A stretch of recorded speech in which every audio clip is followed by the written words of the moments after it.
Hey everyone, Sandor here. Today on Behind the Music, I'm going to take you behind the scenes of my upcoming track, Let the Radio Play, out this Friday. Specifically today, we're going to focus on modular synthesis. So let's go ahead and play a little bit of the track so you can see how it's sounding.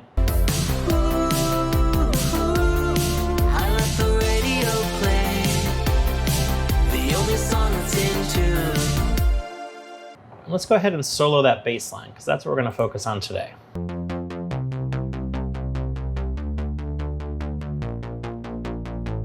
What I used to create that bass line was a VST by Softube called Modular.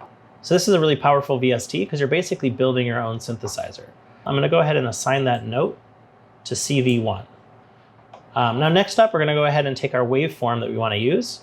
And for this synth, I believe I used a saw, but this is saw, square wave, triangle, and sine wave. So let's go ahead and take that, and we're going to put that into our audio input of our A108 VCF8. Now we're actually going to take our dB either from 6 to 48, and we're going to assign that into our 132-3 DVCA. So I'm going to go ahead and start with a 24 dB. We're just going to assign that to the input. And then you can take your output of your 132 and assign to the main output on the synthesizer. Now, if I push my key, nothing happens. It's because we haven't assigned the envelope generator. And to do that, it's pretty straightforward. We're just going to take our output. We're going to assign that to CV in. And then we're going to assign the gate on our MIDI to CV to the gate port on our envelope generator. And now you can see when I hit a key, it goes ahead and plays a tone. Now, as it is, it's kind of a nice, simple bass.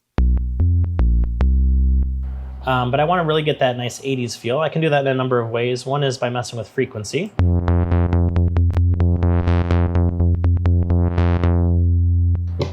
But I believe for this synth, what I did is I also assigned my output to the CV1 on my VCF for a little more snap.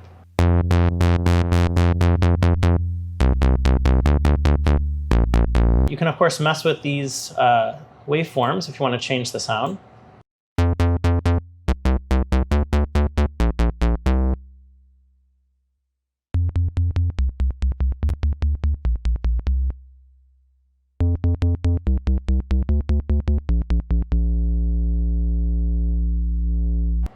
You can see you pretty much have total free control here. Now this is basically what your synthesizer software is doing on its own, but because you're able to assign this any which way you like, you have full control over your synthesizer.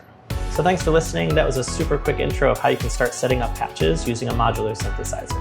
I highly recommend using one of these for a couple of reasons. One, you can create sounds that nobody else has. And two, you really start to understand how your synthesizers are working under the hood. This can really help in patch development and other VSTs as you start to get creative.